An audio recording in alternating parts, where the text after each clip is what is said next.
Good evening, ladies and gentlemen. Welcome to the November 2021 meeting of the Town of Kent Planning Board. Please rise and join me in the Pledge of Allegiance. I pledge allegiance to the flag of the United States of America and to the republic for which it stands, one nation, under God, indivisible, with liberty and justice for all. Thank you very much. Gentlemen, have you read, I'm sorry, I should do that differently. Members, have you read last month's planning board minutes? Have you read them? Have you any questions? Yes. Comments? Nope. Can I get a motion to approve them? I'll make that motion. And a second, please? Second? And Aye. Aye. Dennis? Aye. Simon? Aye. Aye. Aye. And aye it is. Thank you. The first applicant is Maniatis. Can I get a motion to reopen the public hearing? I'll make that motion. And a second? I'll second it. And how do we vote? Aye. Aye. Thank you. Sir, please.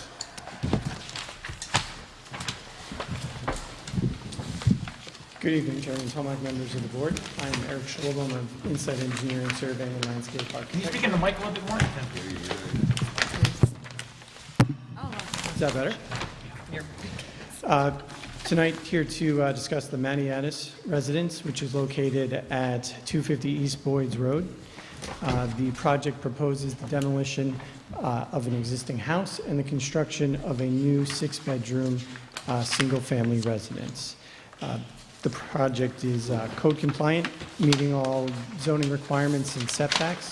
There was a letter provided to the board from the building department, Bill Walter, to the building department indicating as such.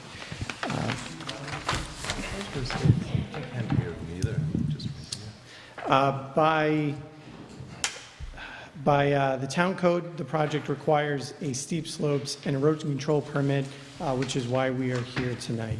The project also requires an erosion control permit per the New York State Department of Environmental Conservation for construction activities, and that is for erosion and sediment control only. The house has been located here, where basically the location is in one of the flattest spots of the site to keep any disturbance on steep slopes to a minimum. The project erosion control has been designed in accordance with town standards as well as the state standards and specifications for sediment and erosion control.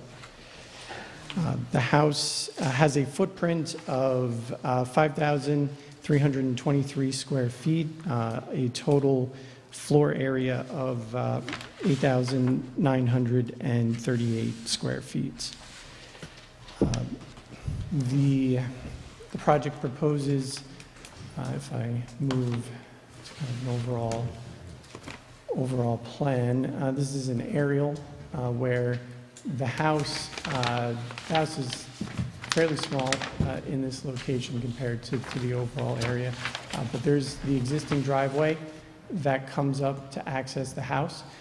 So basically everything but just the last portion adjacent to the house of that driveway will be reused. Reused isn't exactly, but will remain and be used for access to the house. I know the neighbors had raised concerns. The neighbors to the west in this area had raised concerns about stormwater runoff from the project.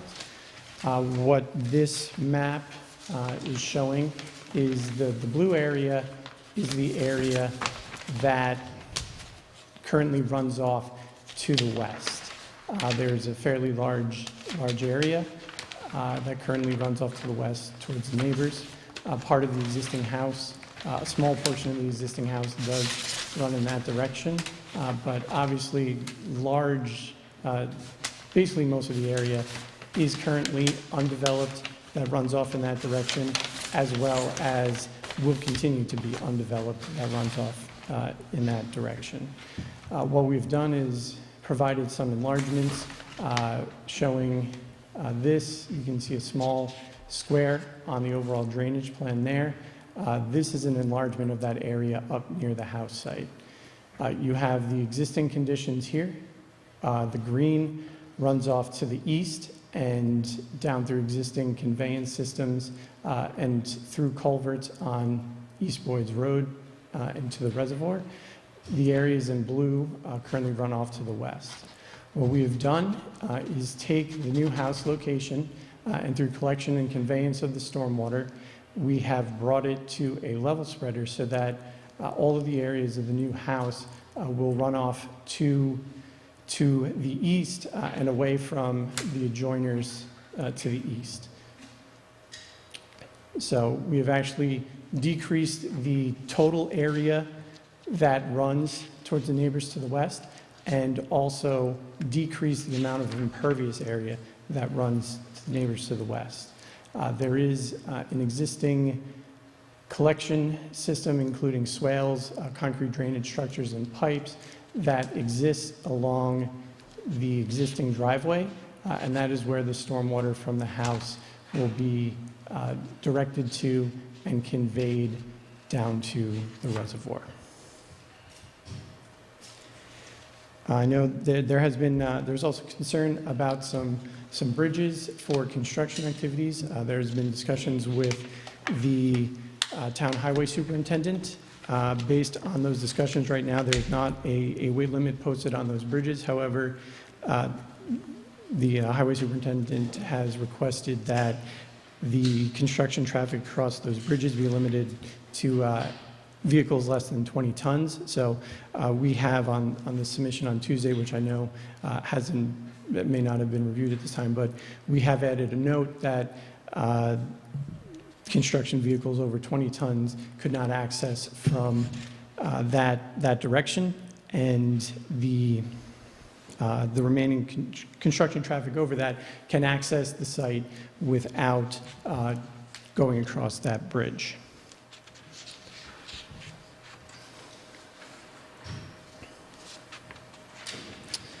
Obviously, tonight we're here for the public hearing. We feel that we have addressed the public's concerns through our written correspondence in our previous submissions, and would like to move forward with the project. Can you show them the view shed too? I saw a view shed diagram in there on your drawings, correct? Was there one? Oh, yes, actually. Yeah, so there was a comment from the neighbors that they would be able to see it, so. Right, so this shows the closest neighbor is roughly 400 feet away. And if we could zoom in on the top section of those plans a little bit.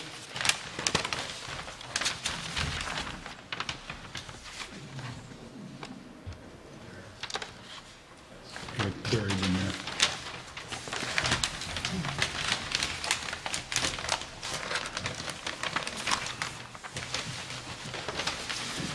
So what we have done is look at the two of the neighbors, kind of the ends of the neighbors, the one closest, and then the neighbor further to one of the neighbors further to the south. So basically, the proposed house up in this location sits behind a significant number of existing trees that really, it's not going to be visible from the neighbors because of the existing trees and that separation distance and the vertical change from Even the in the neighbors. winter? Say that again? Even in the winter? There is enough trees and vertical change that it's not going to be visible even in winter. Members, any other questions? John?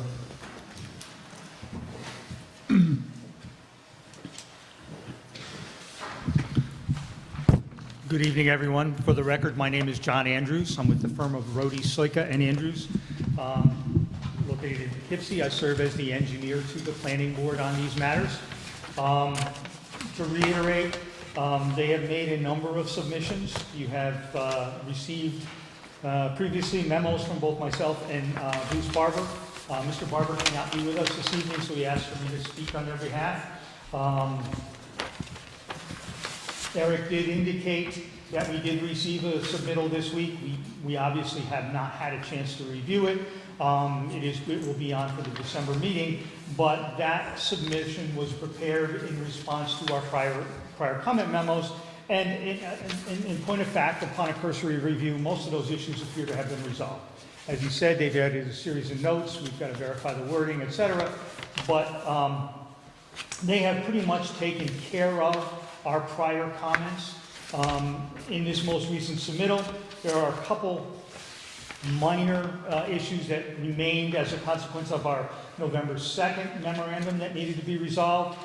There were a number of issues that the public had brought up during the course of the public hearing, which I think have been resolved or are embodied in these plan sets. And there's one issue that... All the comments? All the comments that we heard from the public? Without checking the most recent set, I believe so. He's done a fairly credible job in this set that was reviewed during the course of the workshop. We did ask for some modifications, but I think substantially the information is there. And I would be remiss if I did not. I need to remind everyone, this is here for an erosion and sediment control permit.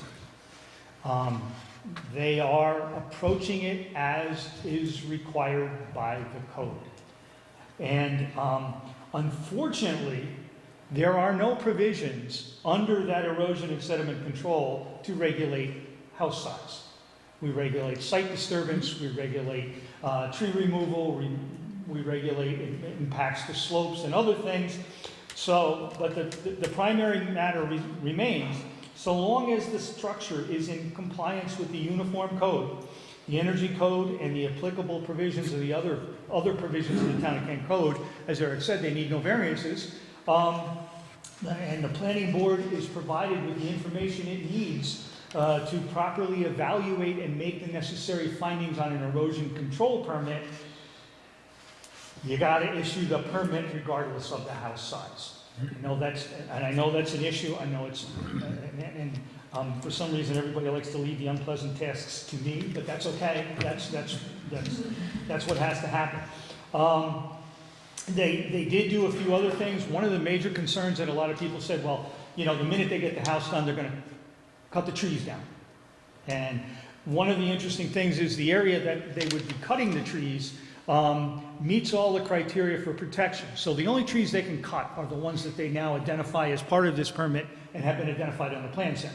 If after the house is up, they decide they want to clear more or do something on that downward slope heading toward the adjoining neighbors, they have to come back to this board. They have no right to do that. They are, again, falling under the permit provisions of getting the necessary erosion and sediment control and clearing permit. So they have to do what they say on the set of plans. As you all know, there is a performance guarantee to do that. And if they decide at some future date, you get to take another look at it. So I think what the folks had asked for are embodied in your code and are subject to our confirmatory review, embodied in the most recent plan set. Thank you, John. Thank you. Questions, anyone? Is there anyone in the public who'd like to speak? And I'd like to remind or ask you all, if you've made these comments before, we don't really need them repeated. If you have new comments to make, we want to hear them. And if you come up, please state your name and where you live. Thank you.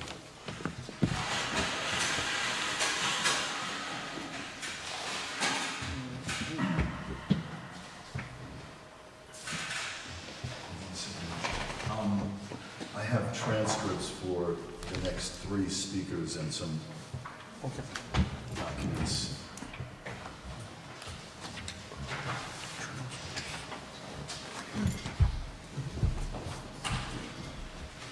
Thank you.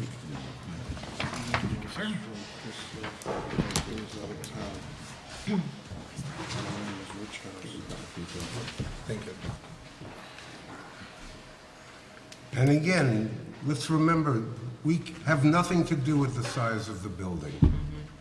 We can't regulate it, it's not in our purview at all. So any comments about the size of the building, you're just wasting everyone's time. The New York Planning Federation makes a different with so I'll address that later.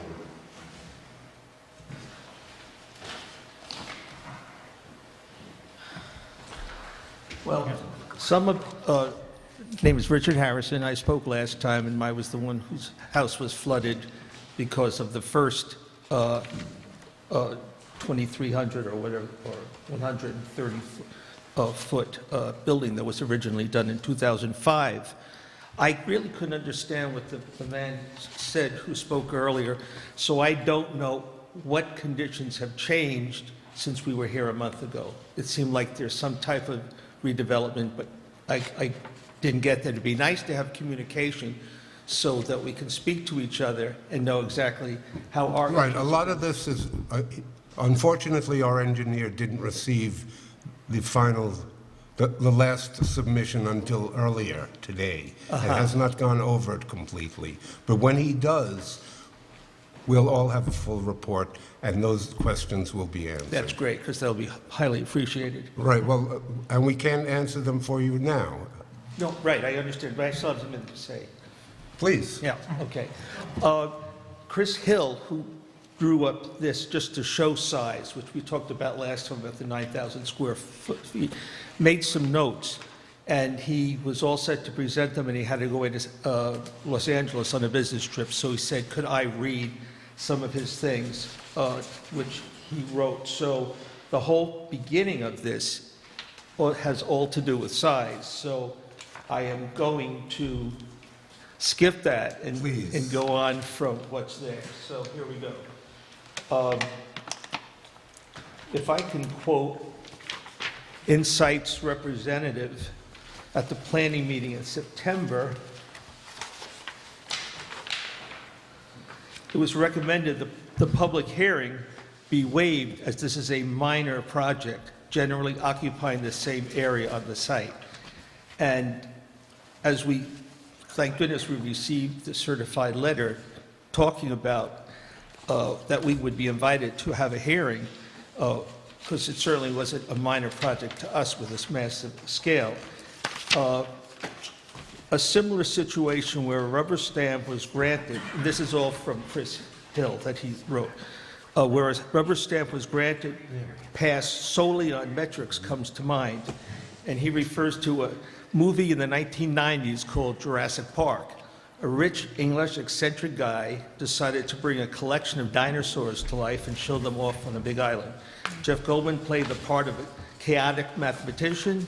He was there to comment on whether a dinosaur theme park was a good idea. Spoiler, it wasn't a good idea. Now, Jeff wasn't a scientist, he wasn't a designer, or even a planning engineer. Jeff played the voice of common sense.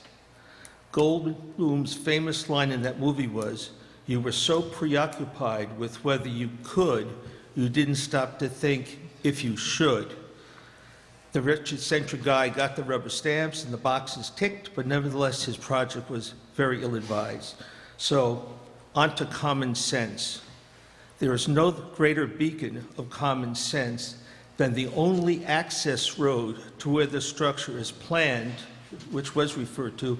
East Boys Road is 5 yards wide, a crumbling strip of asphalt dug into the side of a precious reservoir.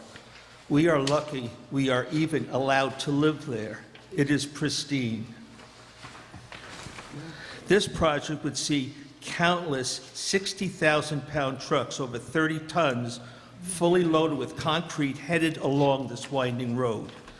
If anyone can guarantee that there won't be an incident involving the public, a worker, or a resident, then they are wiser people than I. I shudder to think of one of those trucks ending up in the water following a tight squeeze as two vehicles try to pass on the tiny road with no barrier and no precipitous drop to the reservoir. I would invite all of the board to ride on East Boyd's Road, both sides, take the whole road and see exactly what we're talking about. Because when you experience, the reality will be there. If a building the size of an airport terminal somehow gets approved in this location, we may see a monumental environmental disaster. So let's look again at my first sentence on town planning, balancing the demands for growth with the need to protect the environment. Do we really think that those two things are balanced here? I think not. Once again, it is for these reasons that I object to the proposed plan, and I urge you all to consider very carefully what is laid before you. And Chris ends up with, I will leave you with LaGuardia's fifth terminal diagram to enjoy. So, thank you. Thank you. Who's next?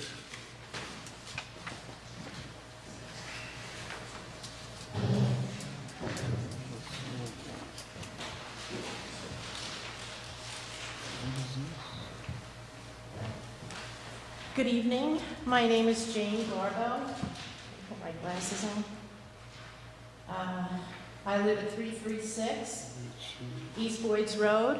I really could not hear much of what this gentleman said, so he refers to neighbors, but I don't know if I'm one of the neighbors he's referring to. But let me just read what came into my head. There's certain things I think we need, since we've never had to do this before, so anyway. The name of the insurance company that covers claims regarding damages from the blasting. Now, all of a sudden, blasting isn't happening anymore. When did that happen? It's just erosion? We're not dealing with the building of with the building itself. We're doing... No. I thought it was originally erosion and blasting. No.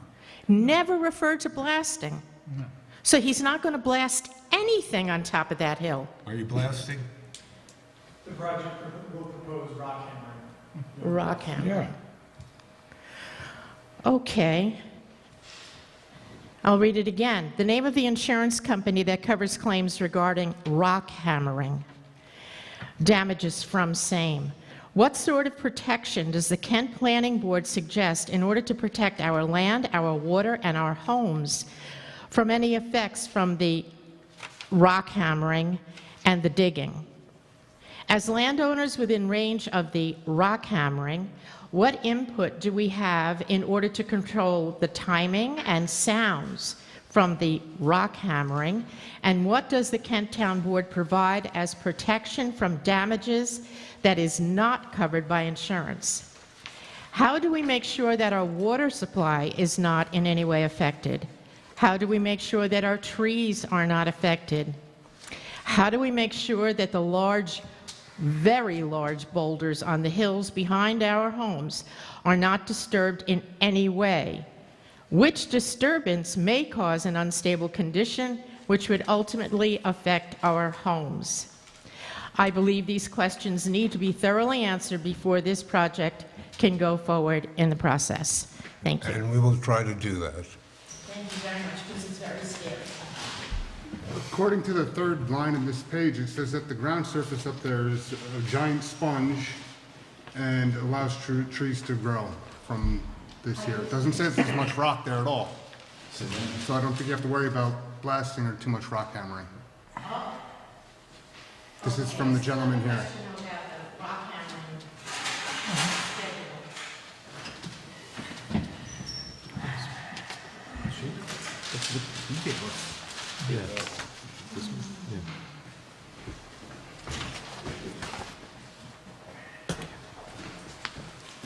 Hi, I'm Randall Stewart. I spoke at the last hearing. Thank you for listening to our concerns. The following are some of our additional concerns beyond those presented at the previous hearing. We strongly believe that the Maniatis Monster Mansion, as we call it, the proposed 9,000 square foot dwelling will have a profound negative impact on health and safety, the environment, our homes, the street, the neighborhood, and the town of Kent. Regarding runoff, there's every reason to believe that the project will significantly increase runoff and that drainage will be severely impacted over the construction area. I just want to add that that slide did not indicate how steep a slope and that the existing structure is directly on top of that slope. And I question that all the drainage is going to the east because I walk up that property all the time with my dog, and it is literally vertical and the house is on the precipice. So I cannot see how runoff does not come to the west side. The area the present house covers is 365 square feet compared to, I guess the project is 39,000 square feet. The floor space, I don't know, it said it was 5,000 square feet. There's a garage, and I don't know how much, but it's a lot bigger. Anyway, the area is not just a big slab of rock, and the proposed construction surfaces will not just simply replace the existing impervious surface and not impact runoff and drainage. The runoff at present is significant and was already impacted by the construction of the original structure. So that already happened. You know, several houses were flooded after the original structure was built. The plain truth is that there is very little impervious surface surrounding the existing structure. The ground is a massive sponge that allows trees to grow. I'll post these. This is the existing structure. So as you can see, this is not impervious ground. This is permeable ground with trees and a few scattering of rocks. And you can see the scope of how far this goes. So this is not going to be replacing impervious surface with impervious surface. It's going to be replacing a sponge-like surface that grows trees and such with impervious surface. So I can't see how that will not impact the runoff.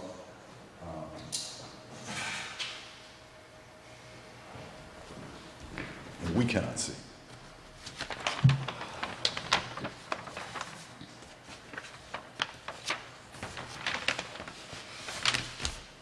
To quote Insight, we recommend the public hearing be waived as this is a minor project for the demolition of an existing single-family house with its replacement by a new single-family dwelling of larger size, but generally occupying the same area.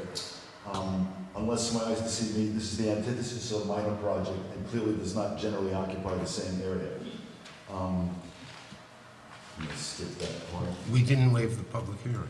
Say again? We didn't waive the public hearing. You're speaking. Yeah. I know, but there was They will some always, concern- every consultant will always ask At for the a first fence. hearing, there was indication that one or more board members wanted it to be waived. So, and thank you for agreeing to do this.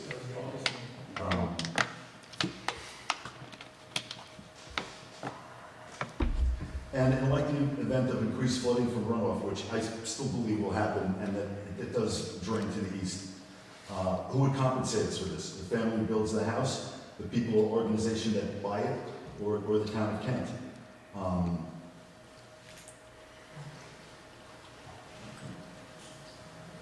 I'm not going to. And speaking of the people who plan on building the Monster Mansion, what really is their plan? What is their agenda? There are 3 people whose lives are centered in New York City. Do they really need 9,000 square feet, 6 bedrooms, 4 bathrooms, and an indoor pool? Logic would appear to challenge such a small family living in a structure like this. Mr. Maniatis is and has been involved with several large pharmaceutical companies. Is this Monster Mansion going to be sold immediately and used as some sort of spa getaway for the industry? We don't want to be left behind with their monstrosity in their wake. So that's a change in use? So, If they want to use it as a commercial property, it's a change of use? This is a single-family house. That's a change of use, sir. So they cannot operate a business out of there unless it is a change of use. Okay, can a single-family house be a retreat or retreat or? Not legally. Not legally, yeah. Well, at any rate, point being that a family of three, whose lives are centered in the city, it seems like this thing is just... Their personal life is not, does not Yeah, reflect you wouldn't anything. want us to tell you how to use your house, nor would any of you. I couldn't- Whether they have too few people for the size of their house isn't something that we should decide on. It's just not in our purview. We're concerned with the erosion control, the runoff, which we will deal with. But these other issues are just not what we are supposed to even think about. Yeah, it's not in our charter. It's not in our charter. And this, sir, is for area variance. This is not what we're here for. We're here for erosion control. So, but the point you made was that size should not be an issue, and according to the New York State Planning Board, Well, this is not the New York State Planning Board. This is the Planning Board Federation. yes, Yes, and what you're talking about is an area variance. We're not talking about an area variance. This document's for an area variance. We're not doing an area variance, sir. We're doing an erosion control review. And a lot of so these... there's no variance involved with building No. this? No, sir. They are conforming to the code. So the only way to get any of your comments through is to change the code of the town. And we have no authority on the code. You have to The go to the town town board board. is the only one that can stop any of this. This is a single-family home. If my home burns down, I'm gonna build back my home. Maybe I'll build it back bigger. Who's gonna say no to that as long as I'm conforming to the code? Nobody. Okay. Well, then, moving on. And reiterate the danger that the excessive large construction vehicles pose to pedestrians. We have the highway superintendent working on that. Yes. And they have placed limits on it, and they placed limits on the drawings for the construction vehicles. You guys might not have heard it, but he said he put a 20-ton limit on the new submittal. So it's on the drawing, so they cannot exceed that. So if the contractors do not following the plans, then there's That's a lawsuits, and different- there's all sorts of things that go on. There's stop construction orders, there's everything, sir. Okay, so if we're just talking about the erosion control, what about these factors that undesirable change in neighborhood character or nearby properties, or whether benefit can be achieved by other means feasible to the applicant? Is this really necessary in our bracket? It's going to be a huge thing. Whether the request will have adverse physical and environmental effects. When do these come into play? We're talking about just erosion, but these are important factors. That's correct, sir, but we have no authority. We have no We authority. don't, you're talking to the wrong board. Yeah, zoning board. You gotta talk to, yet again, the zoning board doesn't make the zoning board rules. They are only following the code. The have to only go to people the that you can town talk board. to is the town board. The town board's the only one, they're the lawmakers. We're not lawmakers. We follow their rules. Yes, we are here just to process the paperwork.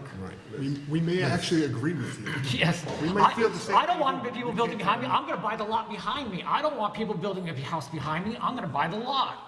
Okay, so if I can be straight, where do we go? Because we have a lot of resolve here. We do not want this built. We think it is the worst decision. Well, you can definitely go to court. Yeah, you can sue them. File a complaint? You could sue them for whatever, people could sue anything, for any reason. I think Liz wants to Oh, talk. Yeah, Liz, please. Yeah, Liz, come on. Okay. Yes. You just make sure that I'm done here. You, Yes, please. Thank you.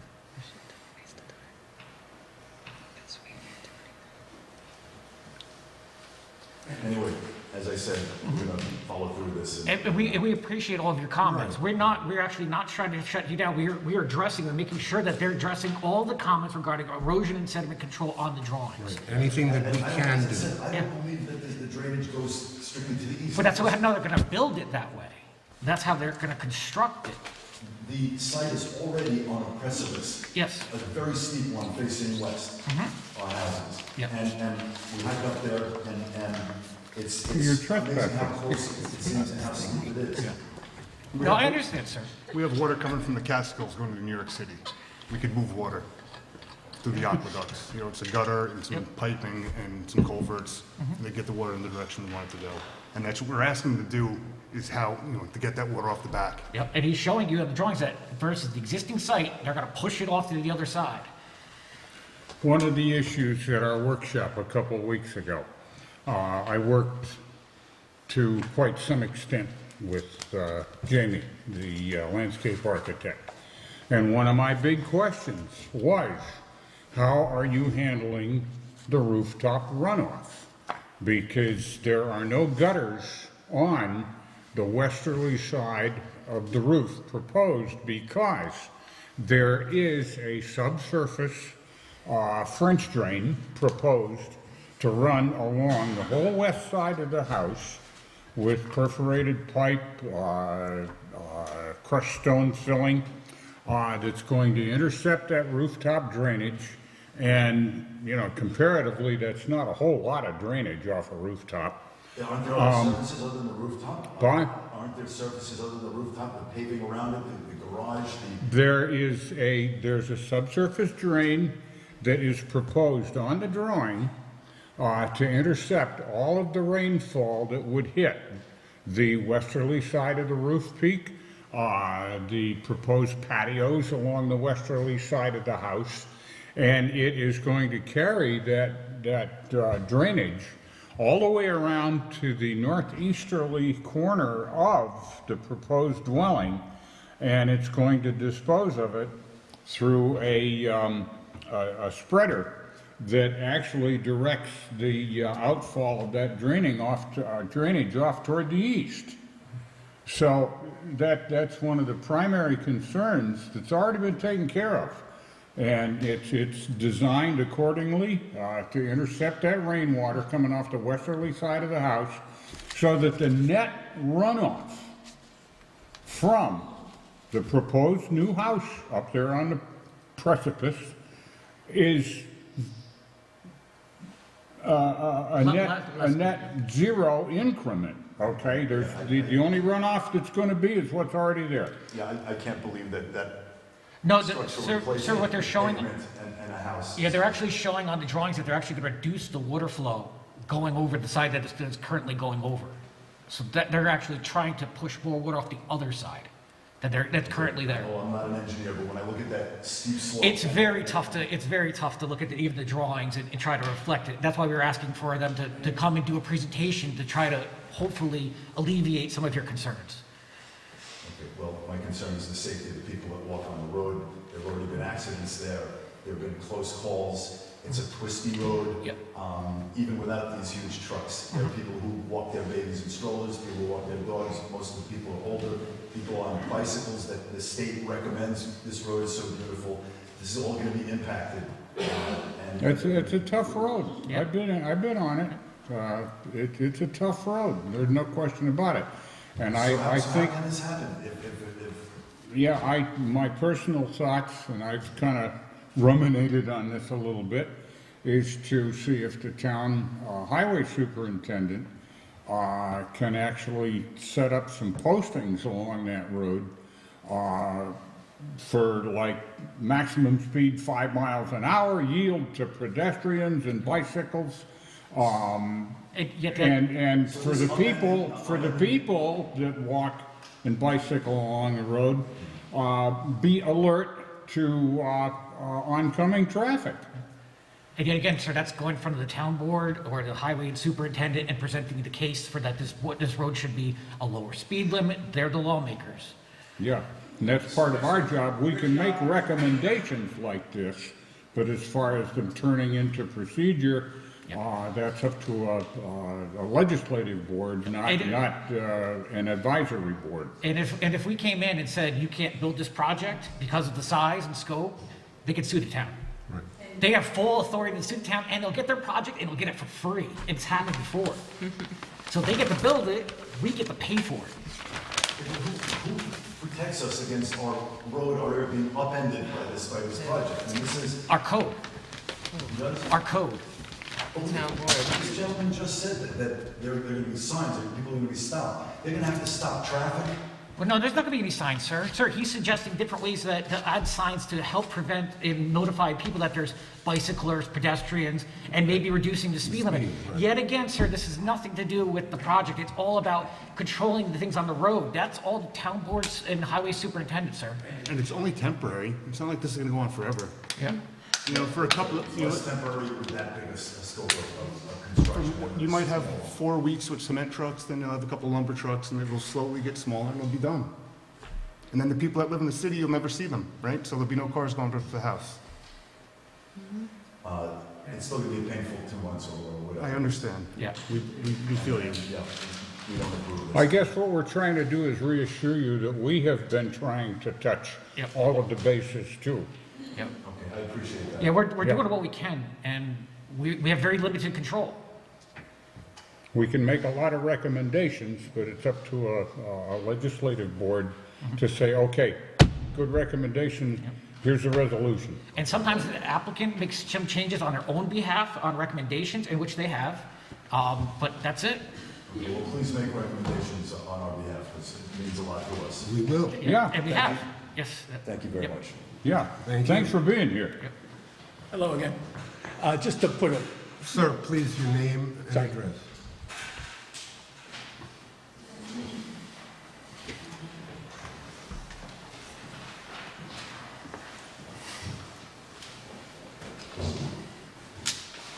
just to put a bow on what Randy was talking about. You can we- skip the zip code.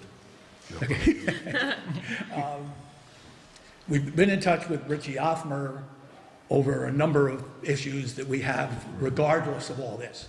The end result of it was a 6-ton weight limit on the bridge from Nimham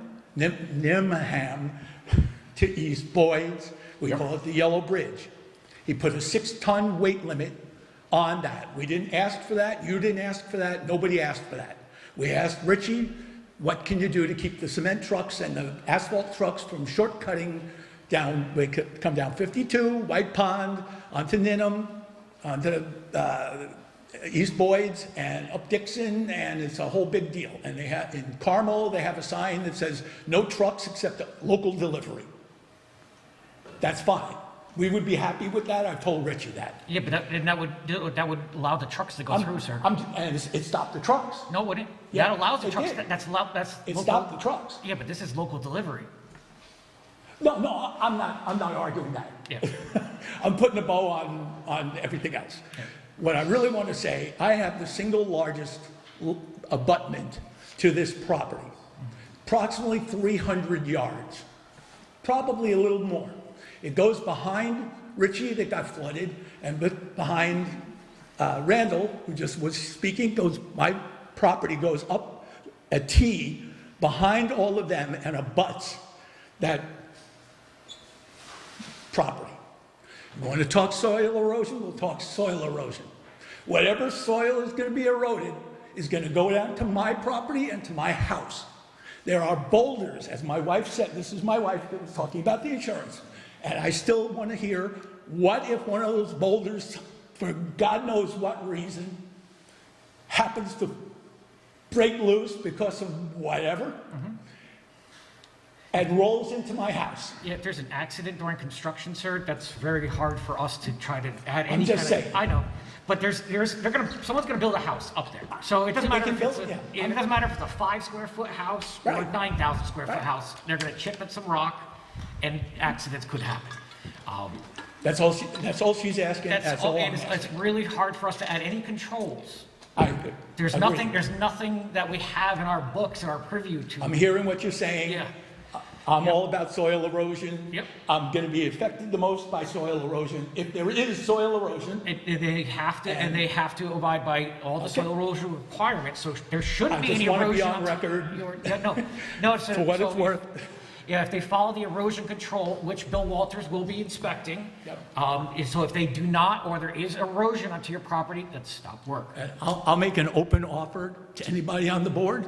Come to my house, 336, start at East Boyds, and walk up my property. I'll give you $100 to anybody who makes it. As long as I can go hunting, I'll do it. Thank you. Is there anyone else? Liz, did you want to say something? Only that, hello, my name's Liz Axelson, planning consultant to the planning board from CPL. And my understanding from just kind of conversing a bit with John Andrews, the engineer, and Bill Walters, your building inspector, is that they've met all their zoning setbacks for the lot. That was checked. Thank you. John, did you want to add anything?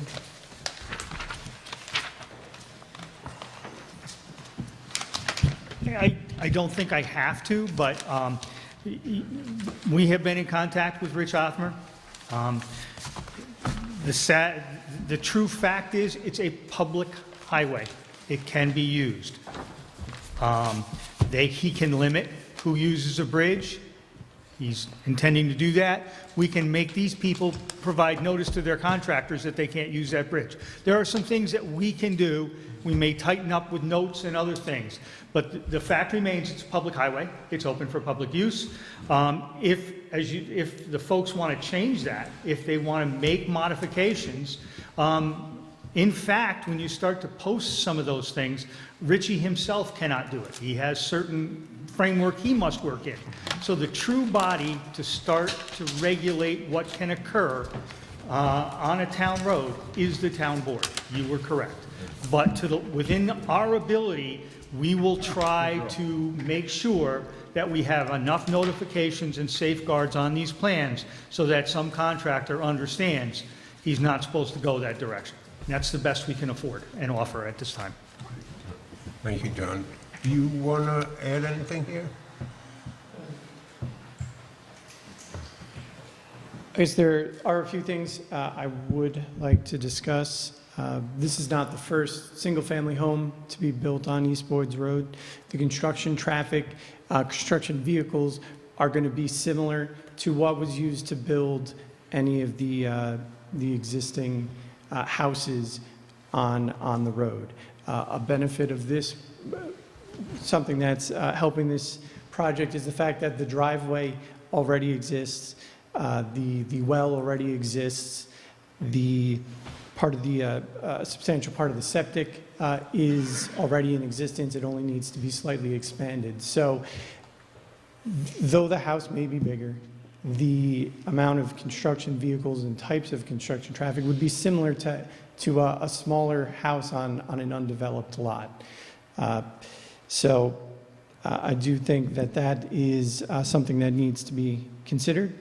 And at this time, we have worked with planning board staff and worked with you to address the public comments. We feel that we have addressed the public concerns and that we have provided a code compliant, provided a code compliant project, and we would like to ask the board to close the public hearing and to move the project to administrative tract at this time. All right, thank you. Eric, I got one question. Okay. On the drawing, it shows a washout basin. What's that for? That, I believe you're referring to the concrete washout area? Yeah. Which is a state requirement that they don't want concrete trucks to wash out onto the ground. Okay. So it's a containment area that when the concrete truck is done, it needs to wash out. It's contained so that the concrete does not. Okay, so it's a construction kind of Yeah, thing. it's a temporary construction. Yeah, okay, it'll be to keep- demolished when it's all said and done. It's Absolutely, like a small yes. dumpster. Yeah. Just a small dumpster. Yeah. Yep. Yeah, okay. Yes, it's a state standard for construction activities. Okay, good, thank you. I think there's one more comment coming up. If I may, just quickly. Please. Bruce and I did discuss this. It is up to the pleasure of this board whether or not you close the public hearing this evening. We could support that, but we would ask that you defer moving this to an administrative track until we've had a chance to review their latest submittal and maybe make sure all the belts and suspenders are there. But again, I defer to this board. It's up to you folks. Move it to administrative tractors. You think we should? I like that, Yes. I like that idea. No, he's made a recommendation in the beginning that we're ready for administrative track. You think, John, you said we should move it to it? No, not yet. I'm suggesting that you defer moving it to administrative track. We still keep it, yeah. We still keep it. Well, what's the, it really doesn't give us any kind of power, or, because they already gave us a submittal, we already got the comments from the neighbors, they addressed the comments from the neighbors, pushing it to administrative track. I just don't want to delay their project for any reason, because normally, We're all gonna of our, have to go to next month anyway. well, I know that, but they don't You can have to still come close to the- next month. We could close the public hearing. We close the public hearing. My recommendation, and Bruce's, would be to close the public hearing. They appear before you next month, and we make sure that the comments that we received tonight Yep. and the plans that we received yesterday actually embody all the things that have been represented by by Eric this evening. And that way you're not delaying. Okay. We'll keep it on the, Anyway, you still got to approve the bond, you got to Oh, make sure yeah. that everything's Oh, in yeah. place. So you got one more meeting anyway, sir? Yep. So it would not be delaying it needlessly. Oh, But all right. our recommendation would be, if you see clear, to close the public hearing and have one more appearance in front of you. keep it on the technical track Well, yeah. for one more meeting. Yes. Ma'am, please. I just have one question. Am I guaranteed that there will not be any blasting whatsoever on that property? And can I have that guarantee in writing? And how, when they start rock hammering or whatever, you see that in the streets in Manhattan, that's going to be a lovely sound for the summer picnics we have. So will I get an answer to, can we control when they're doing all this lovely hammering They have not come forward for a blasting permit. Right, they have to get a permit to do Yeah. it. to Yeah, hammer? that's a whole No, special to permit blast. activity. But what about rock hammering? No, that's construction. Well, can't we just say you can't do it at 7 a.m. Well, or no. 5 p.m.? Well, there's noise ordinances. Yeah, they can't do it until, I think, Yes. The areas restricts the hours of operation, and I'll be blunt, I don't know it off the top of my head, but typically speaking, they are prohibited before certain hours and after certain hours at night. Usually, typically, it's 7 to 7 or 7 to 6, I don't know. It's usually prohibited on Sundays, sometimes, and I don't know what this called. Holidays. Saturdays and all holidays, so, Most of that is already, it's all written into the resolution of approval in a lot of instances, and now that we know there's a concern, we can incorporate some of these elements as necessary. Please. Into a resolution Because we have of to live- approval for we have the to- overall project. Yeah, no rock hammering before 7 in the morning or after 6 in the afternoon. Yeah. It's and destroying- if it's in the resolution, it becomes a matter of record. Okay. It's just that if we allow sections like East Boyd's to be, I'm not going to say desecrated, because who cares that they build a 9,000 square foot house? That's their burden. But if we allow these things to happen through Putnam, I came up here in '59, there won't be anything left of this place. It's just going to be, 301 is either huge construction trucks putting on, I think they're called J-breaks at 3 a.m., or motorcycle clubs that like to go through, and you can't even hear yourself talk. And is that Putnam County now? I don't think we're quite Noise? at that point yet. Yeah, but it's getting there. Look at I the live whole a half a mile up the hill from Route 52, and I can sympathize with your motorcycle thing. It's horrible. Yeah. Just to put a bow on that, I apologize for my appearance. I was at an accident scene on 301 between two motorcycles and an asphalt truck. Thank you. That's all I have to say. Just, Mrs. Garbo made an excellent point. Can you guarantee there will be no blasting? They can't. is proposing That you didn't answer my question. Wait, can you guys talk to the board? Right, come to the microphone. The microphone. The project proposes to do rock hammering. If rock blasting were proposed, a separate permit, I believe, would be required for that. Right. Yeah, and they have to come back in front of the. They have to come before us again. You'll not seek the blast. Well, they're not going to say that they, because certain times in construction, they have to do certain things, blasting, because of what the, whatever material they come across. Tremendously steep Well, we got you, sir, so they're not going to come back until they're going to have to come back for us. So if they run into any kind of condition where they can't get it with rock hammering for whatever reason, Well, then they can come back, they gotta come back to us, but there's also other ways that they could split that rock too. There's many different types. Will you allow blasting if it requires it? Sir, I joined this board because I got upset at what the bus garage project. That's why I am here.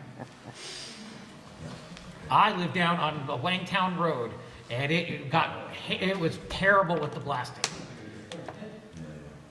And I'm sorry, maybe repeat myself. Where should we take, what's our next step? Town board, What? town board. Meet with them, discuss the project, discuss your concerns. Yep. Thanks again. Yeah, they have all the authority. Any other questions, comments? Members, questions, comments? Can I get a motion to close the public hearing and what's the other Keep part? it on the We could just technical close the side. public hearing. That's it. Just closing That's the all we're public doing. hearing. Close the public hearing. I'll motion that. I'll second second it. it. I'll second it. Hugo? Aye. Sabrina? Aye. All right? Dennis? Steve? Aye. Giancarlo? Simon? And I say aye too. It's closed. I know, John, you had felt that moving to administrative track was not appropriate at this time. I guess my one question is, I know you said you wanted a chance to further review the plans. When we're on administrative track, though, we would still have to satisfy any comments, whether we're before the board or... That's correct, sir. or you. So I think I would ask again if we could go to administrative. It's really not changing anything. The administrative track, you're gonna come here next month anyways for a bond. There's a couple You things. gotta do. I mean, this is one of those projects Yep. that Bruce and I both looked at it and said it's one meeting early to move to administrative. We'd like to see what they proposed. We'd like to make sure the bonds are correct. You folks have the bond next meeting. So if everything's in place, next meeting's the final meeting.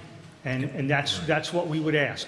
And I have no problem moving to administrative track, but I think it's one meeting early. It really doesn't change things, okay. All right. Thank you, and everyone have a happy Thanksgiving. And you too, thank you. Eric, Yes. tell Jamie thanks for the special delivery. Okay. She wanted to be here tonight, but she's actually at a conference down in Nashville, Tennessee. So. Oh, my. Is there anyone here for the Brigman property?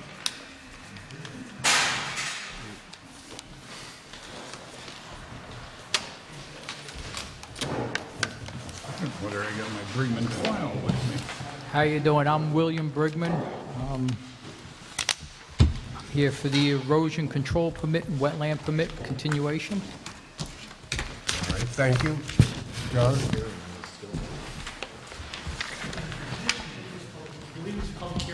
Yes, it's a public hearing.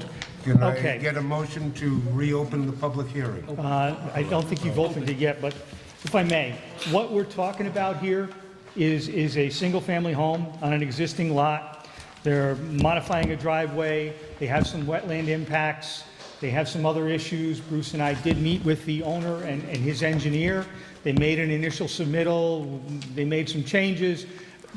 There's enough information upon which to hold a public hearing, but we, in point of fact, have not received anything from his engineer since back in October. So as a consequence, unless and until we get additional information, what I would recommend is that you open the public hearing, see if there is any public comment, and hold that public open, adjourn it to a date certain next month, and give his engineer a chance to get some information into us so that we can maybe dot some of the i's and cross some of the t's. Thank you. Can I get a motion to open the public hearing? I'll make that motion. And a second. I'll second it. And all in favor? Aye. Is there anyone here who'd like to speak about this project?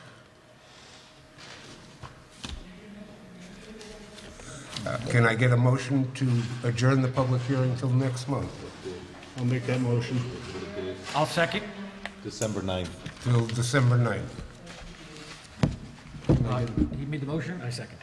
All in favor? Aye. Thank you. Liz, did you have anything to add about that? No consent. Oh. Is there anyone here for JPE Auto?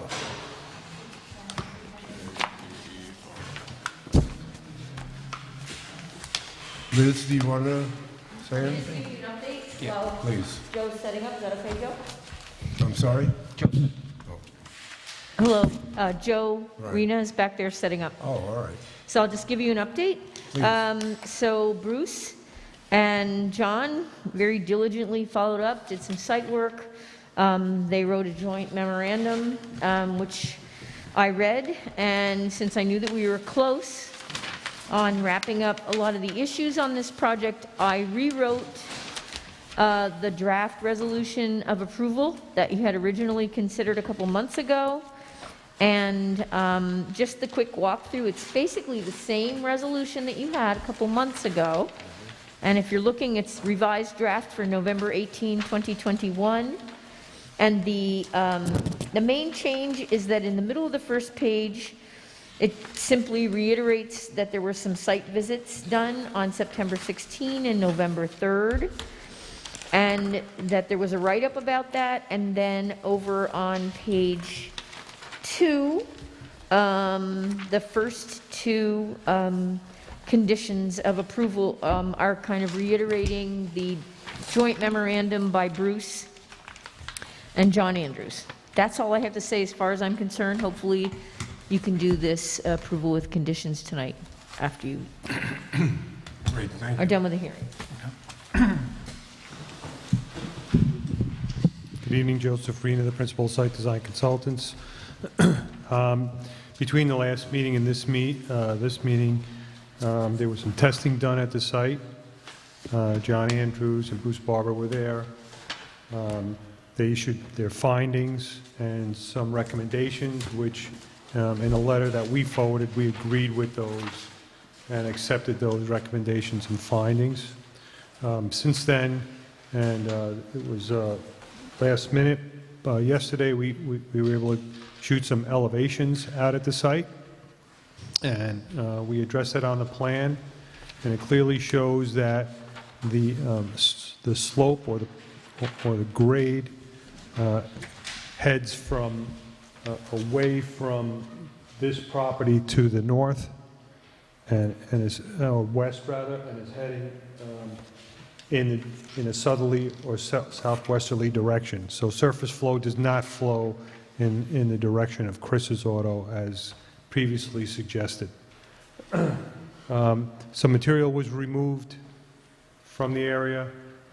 We agree to comply with putting organic material from another location on the site and putting it in that area and restoring that area with specific seed mix that Bruce Barber had recommended. In addition, we're proposing a 6 to 8 inch earthen berm along that fence to ensure that no water would travel in that direction, although our topography clearly shows, our spot elevations clearly show that it will not. That's it. All right, thank you.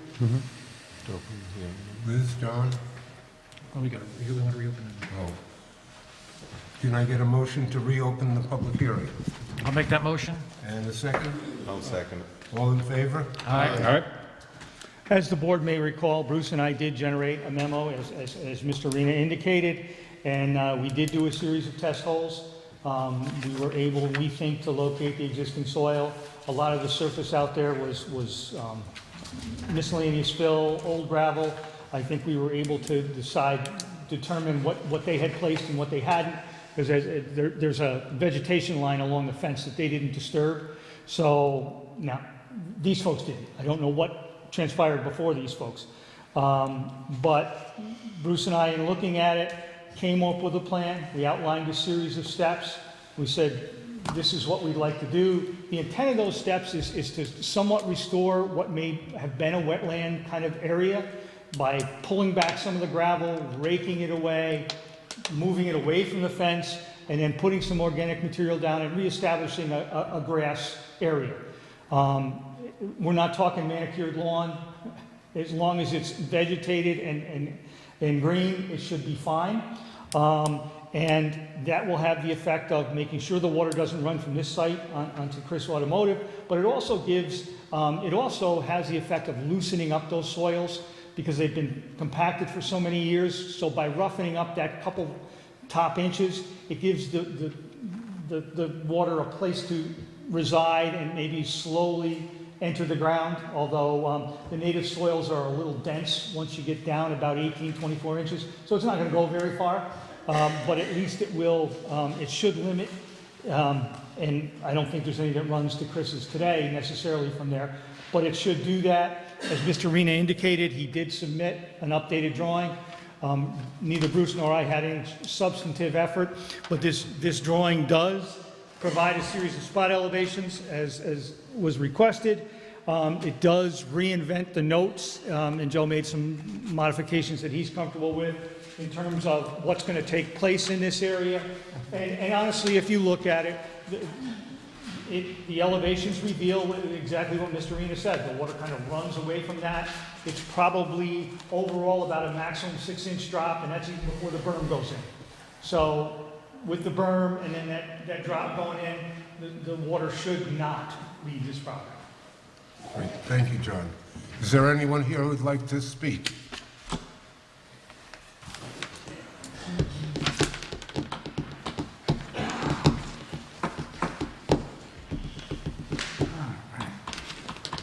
I can't say good evening, gentlemen. It's ladies and gentlemen. We're saying members now. Members. Members. Michael Dunn, 30-year resident, Carmel, manager, operation manager at Chris's Automotive. I'm going to respect that. I'm not going to try rehashing things we've talked about in the past.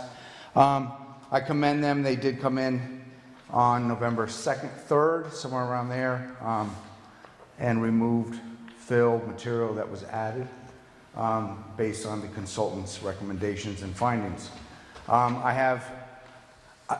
It's hard for me to believe, but our water problem is still there, and I have proof here. Phil, may I approach? Please. For the board to review. Those were taken last week during this rainstorm. You can see the adjacent property. The flooding is still It's there. It's right across you the can street, see too. 52 is still closed, partial. Cones are still up from New York State DOT. This is not getting any better. This has gotten worse, even after the material was removed. The concerns are, even if the material was removed, the compaction of that area. I think damage has been done. I don't know if it's JPE, if it's Michael A., if it's Durante's, Crystal, I don't know. But it has gotten worse on our property, and that is my concern. It is, like I've said before, it's affected now one of my buildings. It's affected our stormwater management. Just one other thing I would like to point out to make it a public record. I brought it to the board's attention as a taxpayer of 30 years. I'm concerned with the property as it's being developed or proposed to be developed of the change of use permit. I don't understand how a auto repair facility can conduct business on dirt. I don't understand how someone can say that it is impervious surface. Definition of impervious surface is that exactly the phrase, impervious.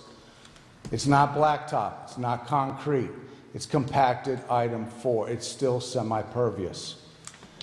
In those pictures you will see flooding in the JPE parking lot. Gentleman manager of JPE, I observed, was back there during a rainstorm, soaking wet, taking pictures, videos, whatever he was doing. He saw the condition that parking lot was getting into during a rainstorm. My concern is that this board, it's going to be on your hands, and I will be in contact with Bill Walters if this gets approved without the proper site approvals as a taxpayer of how can an auto repair facility conduct business on a dirt surface. 1.34 acres of dirt. If that gets paved, how are we going to handle stormwater management? It's all part of the factors that need to be resolved and need to be addressed. Chris's Automotive had to deal with stormwater management. That site, whatever goes in there, I don't care if it's a baseball card store, they want to use that for parking. What do they paint? They paint the lines for their cars to park based on their site plan right here. These are these painted lines with paint. How do you paint that on stone or dirt? If it's going to be blacktopped, how is the stormwater management being handled? I think I've said enough, and I think you guys got the point. Thank you very much. Happy Thanksgiving to you all. Thank you. Liz, John, you have anything? Oh, please, I'm sorry. Good evening. Chris Rainey, Chris's Automotive. You know, I know this whole night was about theory of water and proposed water problems. Everybody that lives in this town in the last 3 months have seen the flooding that we used to have in the 90s on Route 52. You can't deny that. I'm not going to debate or argue about who's doing what or where it all came from, but obviously now it's a consistent problem. The last time I was here, I was told by a board member that we had horrendous rain, horrendous. Every rainstorm, it just about floods 52. And if you can't see that, then you need to take a walk out there on a rainy day and see what happens. What's happening now, and I've contacted the people that did our oil water separator, is our system of safety for the environment is now not working properly. Our oil water separators baffles and filters. And what happens is when all this water comes down from the back, and you can see those pictures, that is not soil anymore. Even though the gravel's been removed, it's compacted enough that it retains water. And that was after a small rainstorm, those pictures. It wasn't a torrential downpour, it wasn't all night. And what's happening is when enough water gets on there, it runs off into we have a curtain drain along the side of the building. That drain was required to go into the oil water separator. All of our parking lot was required to go into the oil water separator. And now the oil water separator cannot contain this amount of water that's going in there. So basically it rises above the baffles. And if oil was to be in there, now it's no longer working. And that water goes right out to the stream, which goes to 52, which goes through a culvert pipe down in front of the old Quality Rental or proposed JPE, and then goes across and under Anthony Jewelers and then into the Hillendale Association.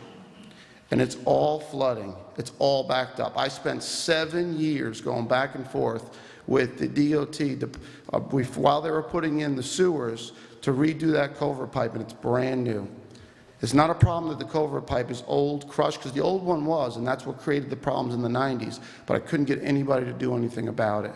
The water that comes from that stream along the side of my property goes in the culvert pipe and parallels 52. It doesn't cross the road. And now we've gotten to the point where that culvert pipe is only about 12 or 14 inches, and it can't facilitate the amount of water. So the stream level rises. My oil water separator, obviously you see we have no pitch over there, or barely any pitch, because we're a low area of 52. All I ask of the board is to consider now all the money we spend, all the requirements and hoops we had to jump through is basically it's null and void. It doesn't work, or it won't work every rainstorm. And I'm not going to redo it every time it rains and pull that system apart and pay a company that we already pay to service that unit, because now it's getting ruined and it's not operating. And if you feel that in your decision to approve this, that's irrelevant, well, then there's public safety. And this ain't theory. This ain't my theory about east and west and north and south and where the water's going to go. It's there. We're not talking about a proposed problem. It's a problem. You know, and, you know, I respect what you guys do.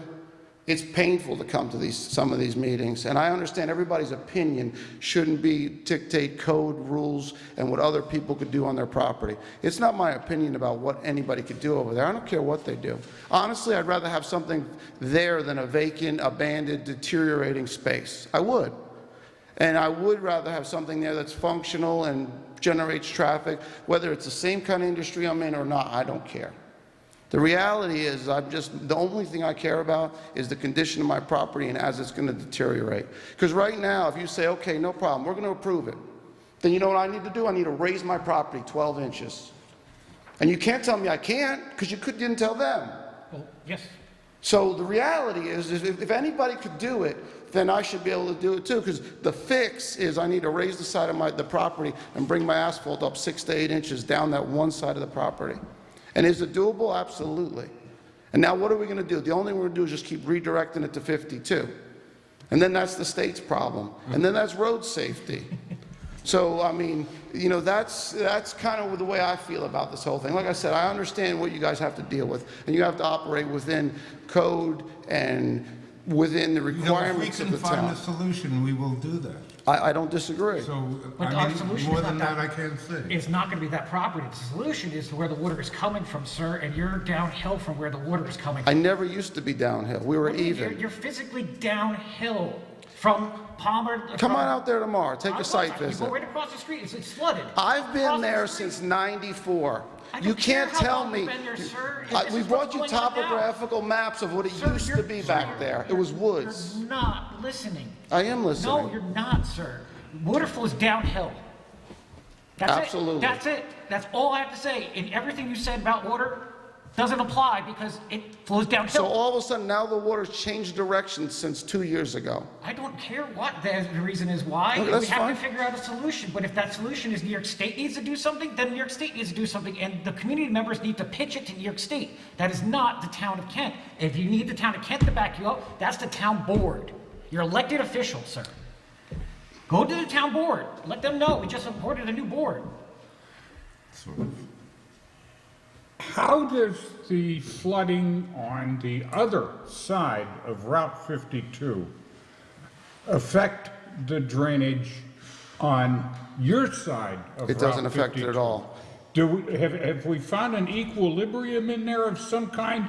And does the water that is supposed to be coming from the west side of 52, under 52 to the east side, is it coming backwards? 52 does not have a crossover pipe. It hasn't had a crossover pipe since the 80s. I was actually involved with the engineer from the Department of Transportation when I was trying to get it fixed. Because years ago, if you remember, my whole parking lot used to flood.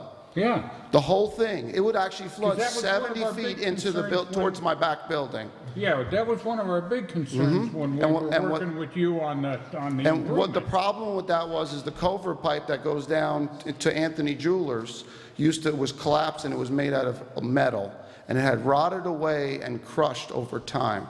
So Yeah, that one of the old pipe, corrugated pipes. correct. Now that's all plastic.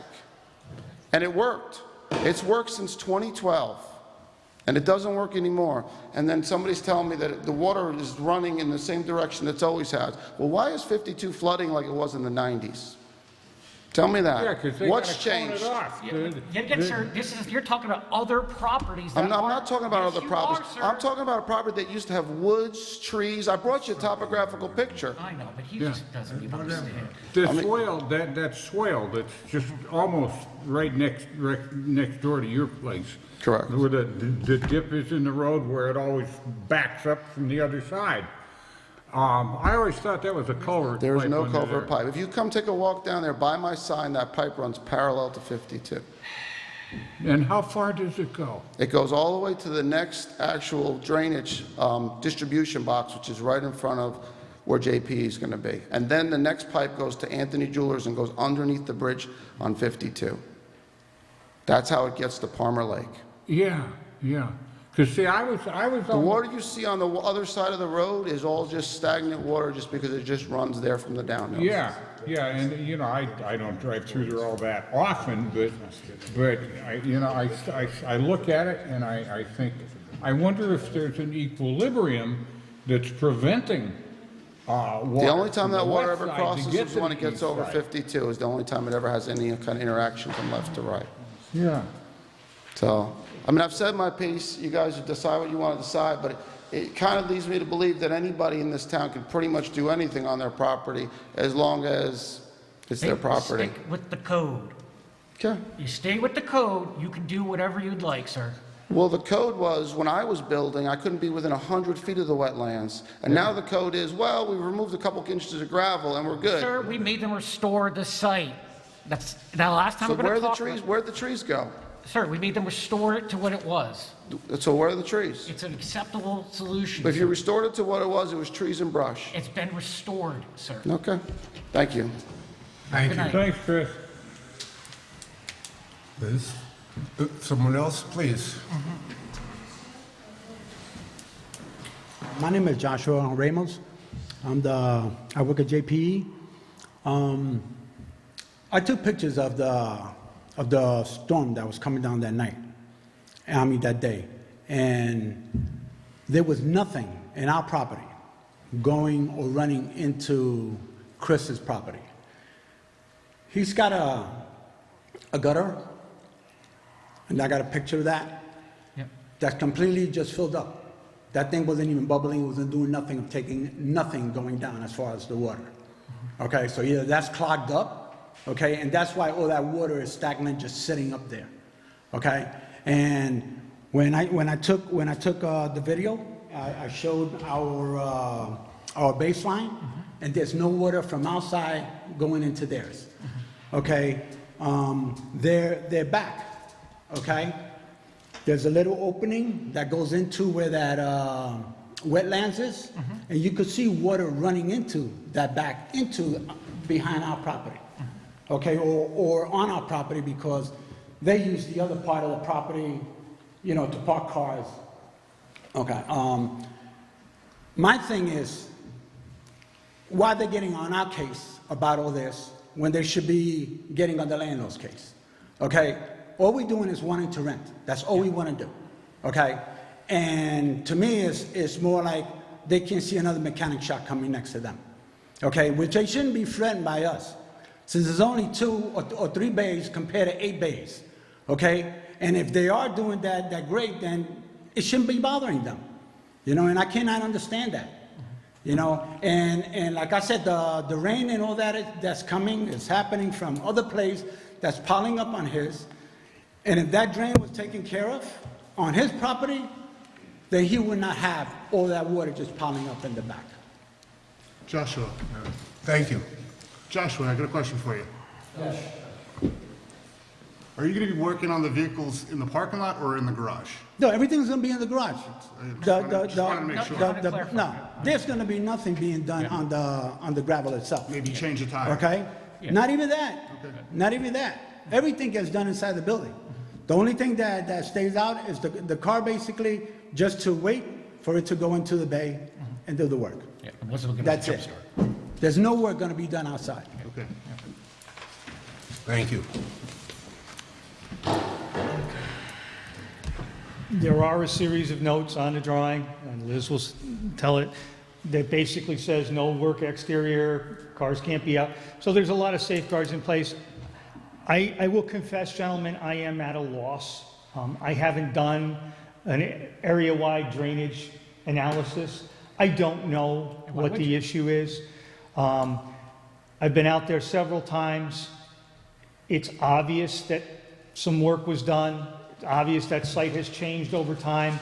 We did our best to try to determine what was done and to undo at least what these gentlemen did. Did we do that? Bruce and I seem to believe that we did. Having said that, I'm at a loss to explain why they have the drainage issues they have, although it seems to be an area-wide problem. And quite honestly, I can't sit here and say these gentlemen are the problem. I can't say that. I have nothing to say. Can we go back to what it was? And it hasn't been wooded for a longer while than these gentlemen have been there. Will that make a change? I mean, you could obviously ask for some landscaping in there with some recommendations for Bruce to restore some tree cover. Those are all potential items. But if you were to ask me what's going on out there without further analysis, I honestly cannot say. Obviously, these gentlemen have a problem. I'm not going to deny that. Obviously, this site slopes away. The numbers don't lie. So I don't know where the problem lies. Okay? But, you know, the only thing I would suggest that if really the concern is some additional tree cover and landscaping, you can certainly make a condition of that, and I would defer to Bruce as to what type of vegetation, but there reaches a limit. That's not going to solve a problem which I believe is of a more substantial magnitude. So you're recommending us to go to administrative track? Actually, no, Liz is handling that. Okay. Since this is it's a site plan approval, so there is no Okay, yeah, administrative that's right, track. Right, that's for the, Yeah. you know. So, again, acknowledging there's an area-wide drainage issue. My understanding, and John and Joe Rena, correct me if I'm wrong here, we were provided with site plans. I'll give you a brief history. We asked for some more information so we could understand better the conditions of the site. We also asked for notation to get very clear on where the site, how it was going to be operating, signage for that purpose. We know that there's an area, few spaces for parking next to the building, only one of which is going to be paved for ADA accessibility, and that there will be an area where cars can be stored while customers are returning to pick them up, or where cars have been dropped off and are waiting to be serviced. And my understanding from Bruce and John Andrews is that it is a compacted sort of gravel and soil area that is nearly, it's not as pervious as a soil area. And that the area in back that had been disturbed, as far as I can tell from my conversations with Bruce and John, that the area in back that was impacted has been remediated, and there's going to be grass planted there. I don't know, you know, again, we could ask for some tree plantings at the edge of that area. I don't know what difference that would make, and that's something Bruce could weigh in on. And the only way to accomplish that tonight would be to add one open-ended condition, which I would just suggest it read something along the lines of, Wait, what? does the board want trees back there before we even go down that route, Liz? Is anybody opposing? No? No, so Liz, we don't have to go down that route. Okay. We don't know. No, that's what But- we're requesting, is if the board wants a couple trees back there. We don't even know. That's all they're stating. So if we want to add a condition of approval of add a couple Okay. trees back there, if we write that, but No, we don't know It's- if that's like No, the laws of. we've been back there. Oh, okay, Yeah. so that's. Yeah, we the did a site laws. walk. If I could just add, the seed mix that Bruce had asked us to provide is a mix of grasses and woody plants, so it'll eventually establish itself. Yeah, I think we need to do all this, and Bruce wanted to. No, that should be. Yeah. All right, so. And just in conclusion, you know, we've seen the existing conditions, we've seen the proposed conditions. All three of us have done code review. We've heard the comments of the public, we've been out to the site. It's up to the board, it's up to your discretion. But I guess my feeling is that if there are existing area-wide drainage issues, I don't know that we can solve it by not approving this project. So, You won't solve it. and unfortunately, I have to leave in a few minutes. So I'll let you guys do what you need to do. You're in good hands. Yep. Right, should we Yeah, we should. close the public hearing? Yes. I would say so. All right. Could I get a motion to close the I'll public? make that motion. And a second. Two? All in favor? Aye. All right. What we need to do is to come to the drainage Pretty perfect. fund What do you have with the and do a Oh, no, there's nothing, no, we don't. 4 square mile drainage study to see Liz, what was the there real wasn't a resolution, problems was there, for this? are. We're Do dealing we have to with do a super resolution for this centers, before? I did just and it's not send you solving a problem. a resolution. Right, we have to adopt it. Yeah, 'cause we had to adopt I that. had, it was, I did a revised resolution. I Okay. think, did you get it? Did you guys get it? Yeah, we just want to make sure we get, You do. It says, at the top of it, it says revised draft for November 18, 2021. And like I said before, the first page is updated to sort of make a record of the steps that were taken with the site. And then on page 2, conditions 1 and 2 are basically memorializing the findings and the write-up that were jointly done by John Andrews and Bruce Barber. And what I'm suggesting is that, for example, condition number 2 is to revise the site plan to address the comments as set forth in the joint review memorandum dated November 4, 2021. I'm paraphrasing. Plan revisions to document same, specifically A, comments 1 through 5 at the bottom of page 1 and the top of page 2, and the 2 paragraphs following comment 5 on page 2. So it's very clear what needs to be addressed, I think. Great, thank you, Liz. Members, do you have any questions about this resolution? Can I get a motion to accept the resolution? I don't think it's time. I'll make that motion. And a second? I'll second it. And Hugo, how do you vote? Aye. Sabrina? Aye. Dennis? Aye. Simon? Aye. Giancarlo? Go along with it. Steve? Aye. And I vote aye, too. Thank you very much. Thank you. Good night. Okay. So you gentlemen can start your business before the end of the year, no problem. And you can leave. Is there Have a nice anyone- Thanksgiving, everyone. I'm sorry? You too. Have a nice Thanksgiving. You too, thank you. Thank Happy you. Thanksgiving. Anyone here for Friedman Crossman?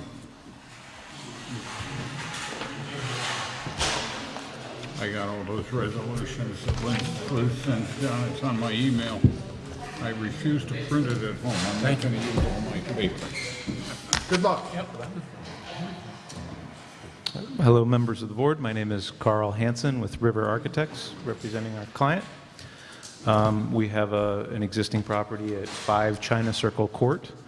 We're proposing to demolish an existing home and rebuild a new one in its place to meet passive house standards. So it'll be a low energy use home utilizing solar and battery backup, as well as a detached garage.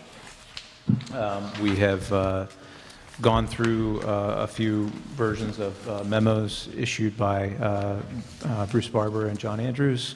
I believe we've satisfied all comments, except for, I believe, maybe one left with John that just needs a little further clarification, and hope to move this to administrative track to resolve that last item. Thank you. Should I open the public hearing, John? You do have to open the public hearing. Yes. It's continued to this date. I meant right now. I don't know, you want me to talk first, and you can open it? Go, please. Okay. Gentleman is correct. Bruce Barber issued a memo dated November 18th, and basically summarizes, review is complete. This office has no further comments. I issued a memorandum dated November 17th. All the comments in our previous memoranda had been satisfactorily resolved. To bring you up to date, they did obtain Putnam County Health Department approval. They clarified that issue with the office. They did what they had to do. They have Health Department approval. They have submitted the necessary forms. They've decided that there is going to be no concrete washout station on the site. Site's too not conducive to that. That's fine. They put a couple notes to that effect on there. They weren't clear. And so, as the gentleman said, what I would strongly recommend is you just put a note that's clear, plain language, states explicitly that concrete washout will not be permitted on site. And then the note they says they had, which is the concrete contractor will be responsible for removing his materials.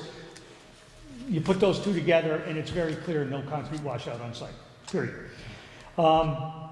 We have heretofore not done an erosion control bond. They did put together an estimate. Unfortunately, a lot of people don't realize this is a performance bond, so it's got to cover the whole package. It covers the subsurface, covers the piping, covers everything. So I had done an estimate. My revised bond estimate is $28,700. There is a copy attached. We would recommend that the board accept this amount and recommend it to the town board for approval. So, having said all that, what I would recommend is that you open the public hearing, providing there's no public comment, close the public hearing, move this, authorize the bond, and then move this to an administrative track. Very good. Thank you. Can I get a motion to open the public hearing?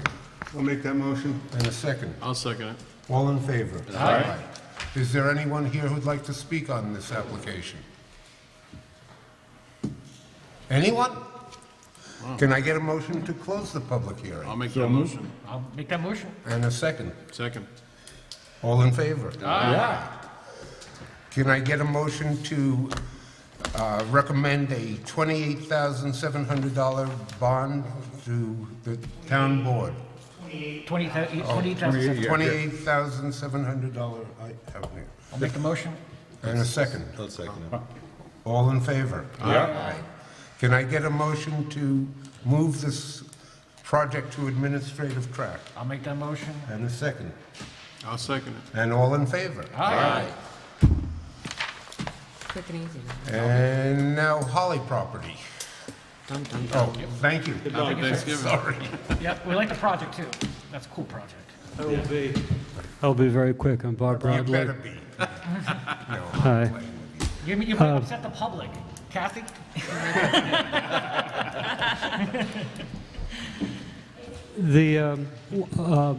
One of the problems we've been having with this since the beginning is, this was, as you're aware, as the board, we've spoken before, this was by order of a Supreme Court decision that was done quite a few years ago.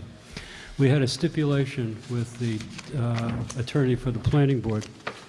At a meeting, we were told that we would do the entire project at once and not do it piecemeal. So the stipulation that we had originally was no good. We changed the stipulation at that point, and it added in the final that we actually wanted to do on the property.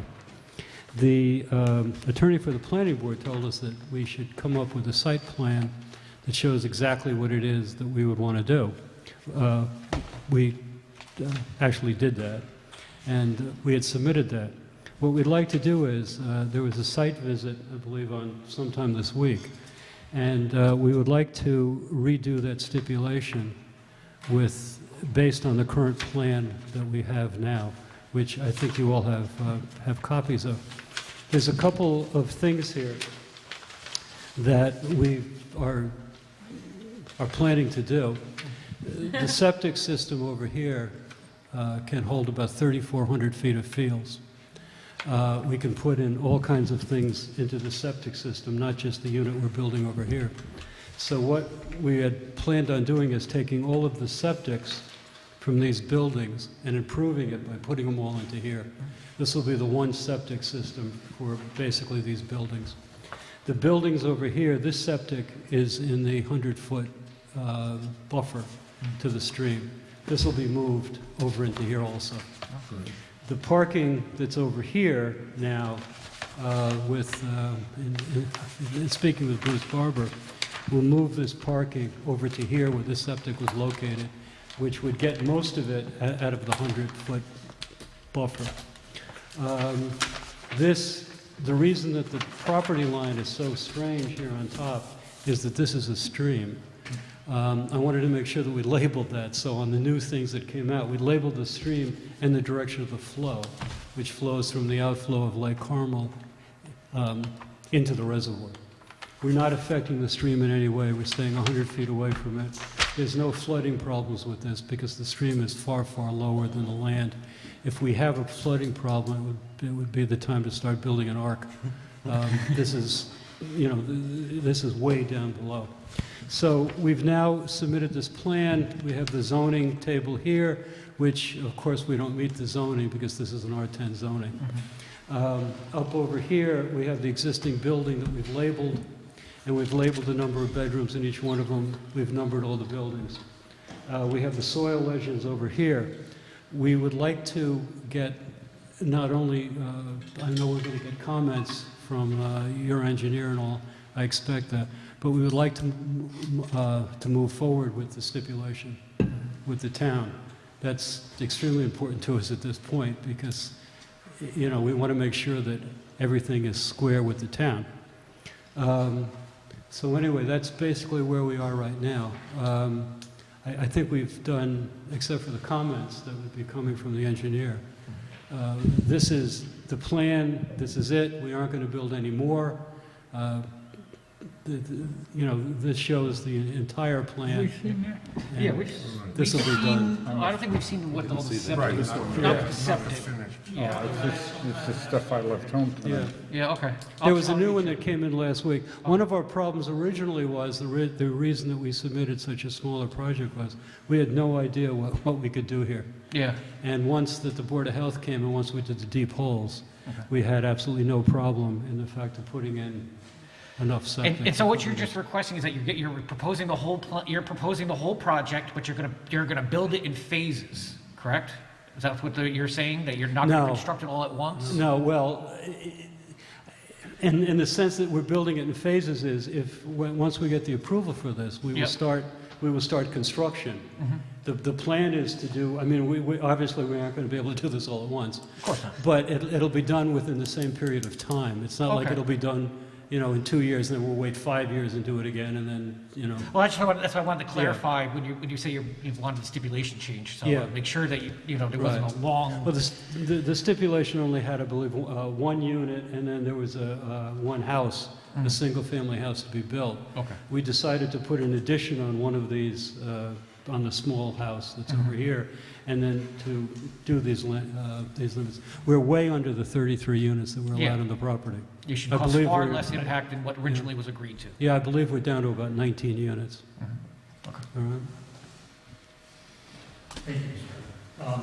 Just to reiterate, we did get this particular proposal. You also should have a memo from Liz that says it's probably not all you need, but Bruce and I did go out to the site. We were out on the site on the 16th. We walked it with Mr. Bradley. We, at that time, told him we would have a preliminary review of this. And I think what everyone needs to understand is what we're trying to do first is move that stipulation ahead. Once the stipulation moves ahead, then we get into the real meat of a site plan, and these folks know where they got to be. Couple observations. The site was not what Bruce and I expected when we saw it. It was actually nicer than we anticipated to find them. There is, as Mr. Bradley said, a well-defined bank on that stream, and this site sits pretty well above it, so it's not a flooding issue. The site has some open space, and it's kind of tucked in so that you don't even realize it. There's one side, there's a steep slope up to an adjacent neighborhood. The other side is the creek that's pretty well covered, and then there's a town park off one end of it, I believe. Yes. So, all in all, not too many issues. They do have the soils on there. One of the soils has a tendency to, is under your town code, is a wetland soil. And Bruce and Mr. Bradley did discuss this in the field, but Bruce reiterated it this morning. It might be behoove you to actually have somebody delineate the wetlands now to see what that may impact on this, because this site has a very interesting micro topography. As you walk from the road to the creek, there's like some undulations. And when you walk those undulations, and I think Bruce noted it to Mr. Bradley, the vegetation changes. So in the dip, it looks like it's wetlands, and you say, oh.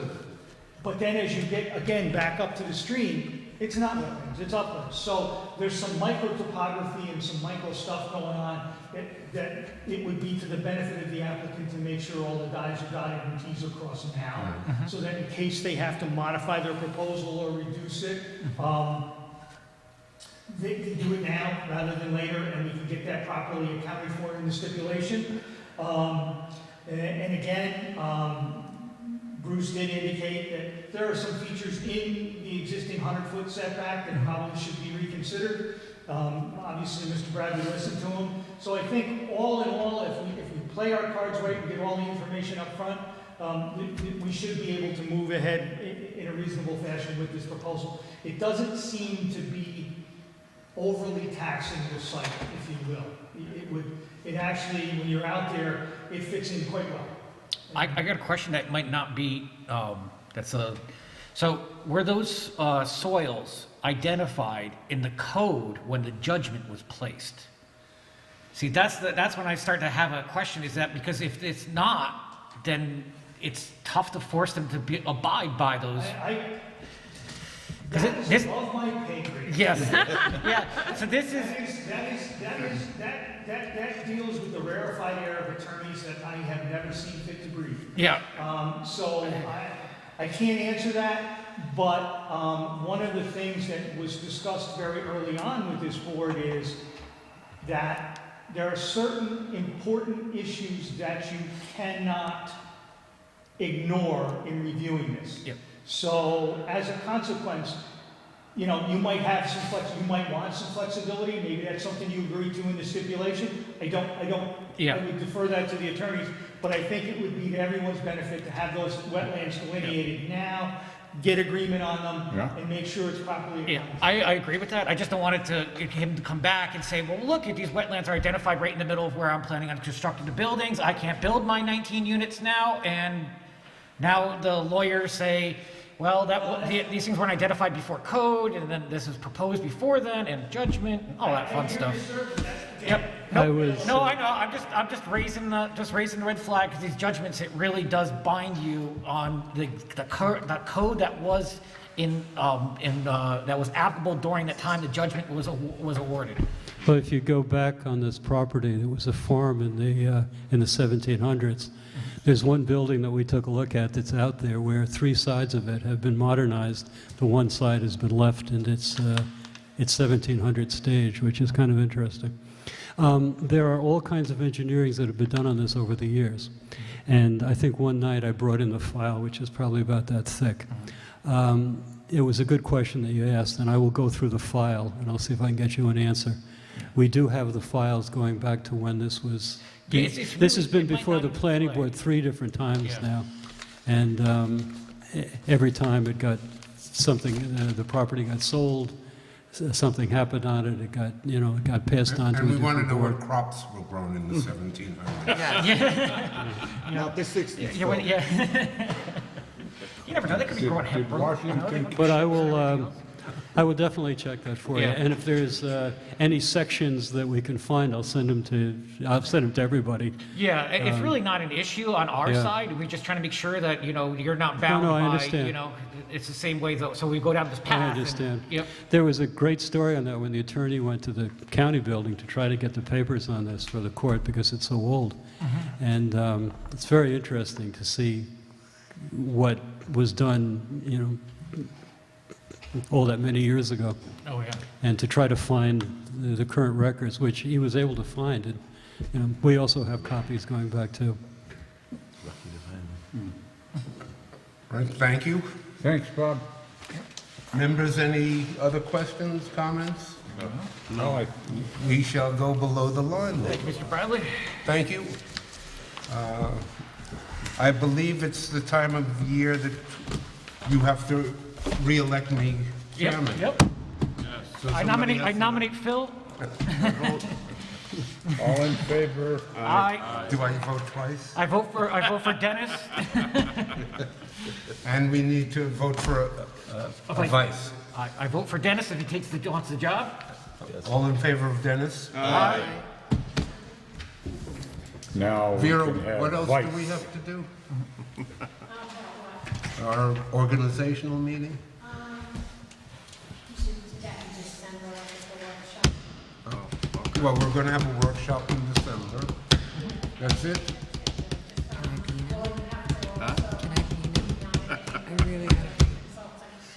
Oh, okay. Now? No. No, not yet. Ed? Not yet. You can ask. I think No. now, we're under the line, so Okay. it's not like. All right, good. And then, and then we may need to discuss Battistoni too, the attorney. Right. Because, we gotta see if they can provide us the services that we need. Hopefully he's feeling better. I mean, I did that's get a an tough email spot. from him today. He's working a portion of every day, and he is well on his road to recovery. So I would suggest if you haven't, you might want to resend your email to him, and he might be able to now respond. Because he did respond to me, so. That's a tough situation. You're going to lead us below the line? I will. Thank you. Clearpool, we're waiting for them. I think it's waiting in Jamie's lap. She's supposed to make one final submittal so we can get it to the chairman for signature. Mr. Ranieri, we are waiting, his escrow needs some adjustment. Aren't we waiting for a title search on that? We're still waiting for some information, but Bruce and I did actually go out there at the same time we did, and we had requested that they stake the various property lines, and so you could get an understanding. And I would suggest that any planning board member who has the opportunity should probably go out there, and I think Vera has the sketch. There's a sketch with numbered stakes. And when you see that sketch versus what is proposed, and then you actually look at it in the field, it is best described as a rude awakening. As a what? A rude awakening, because it's not what anyone had anticipated. So it is worth the time to take a trip and make sure you bring the numbered stake plan with you. But until the escrow is replenished, there's not much we can do. I know Mr. Offner is on top of it as well. He's invested a lot of time.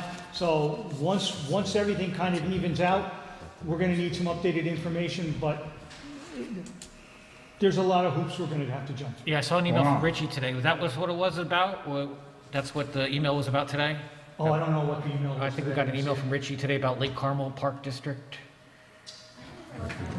Okay, because I didn't get a chance to read it. One of the things... I just didn't know if that, One of the things I'd that get a you chance should to be read it. aware of is, I think Julie and Bruce raised it way back when, and Liz has raised it a couple times as well, is that some of the properties that the existing driveway that he cut in there crosses, and some of the properties that his proposed improvements touch upon, everyone says they're town properties. Well, in point of fact, they are not town properties. They are Lake Carmel Park District owned properties. Yes, that is a division of the town, but Lake Carmel Park District properties and Park District properties in general are controlled under a whole different scheme of things. That's all under state constitution, isn't it? Yes, it John? is. And so you can't just borrow them for various uses. There's a whole series of approvals and steps and It goes through the financial legislature. transactions that must occur. So we need to get this all figured out so it moves forward properly. I was out there when this thing first came up, when he had cleared that lower property, and one of my first big questions, because of the way the driveway was proposed to cut in there, I said, where's the drainage? Yeah, well, it's even worse when you see it now with the stakes in place. Oh, Yes, sir. Annunziata, I think we're waiting.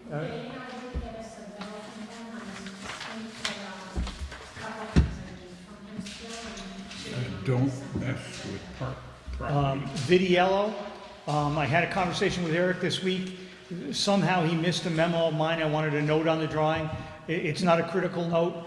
He's already submitted the drawings for chairman's signature, and I said, fine. You know, if you've already submitted them, then issue a letter on your letterhead, signed and sealed, that basically says we understand the note, and if the condition, it has to do with the retaining wall. If the condition occurs, we'll take care of it during construction. I said, rather than reprint all the drawings. I said, so I'm waiting for that letter. But it should be ready. It is otherwise ready for chairman's signature. I know nothing about the other two. Kent, Route 52 development, Kent Country Square, or Kent Self-Storage. Those are typically Liz, but I don't think there's any updates. Okay. That's And the one then up on 311. the Kent mining law, Bruce, Liz, and myself appeared before the town board on the 19th, on the 16th, excuse me. We had a very candid discussion with the town board. They asked us, they are going to provide us with suggested modifications to the conceptual law that we provided them with, but they also asked us to craft a no mining law. Simon was present. It's not as easy as it sounds, but we can, within certain limits, craft a no mining law, but there will be certain exemptions, and I'm not sure everybody will be comfortable with those exemptions, but you still got to be able to develop property in the town, so we're going to spend some time. So ultimately, they will have to choose from the conceptual law as modified per their requirements once they get around to that, and a no mining concept. So those are the two things that are kind of advancing together. And they would, I think they've identified a tentative date of March 3rd, which is a very optimistic date to have this completed. But if they jump through all the hoops and provide us with what we need, there's a slim chance we can get to that. But certainly we're looking at no later than probably April if everything goes according to plan. Very good, thank you. And I would recommend that if you haven't already, I know Vera circulated the concept plan, you might perhaps want to look through it and convey us your comments as well, because one of the key features is it's going to be, if we go with the conceptual law, it's a special use permit issued by the town board, but only after referral and recommendations from you, as well as control of the seeker process. So you guys have a very big role in this to refer it back to the town board.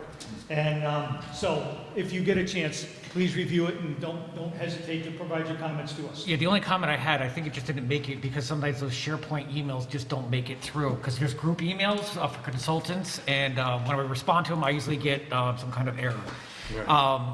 So there was a comment regarding utilities, making sure that there's a provision for allowing utilities to do their work in their right-of-ways and their respective work, because these restrictions that we placed on them would not be, would go against the public service law. Yep, understood. Yep. We'll take a look at that. Thank you very much. Thank you, John.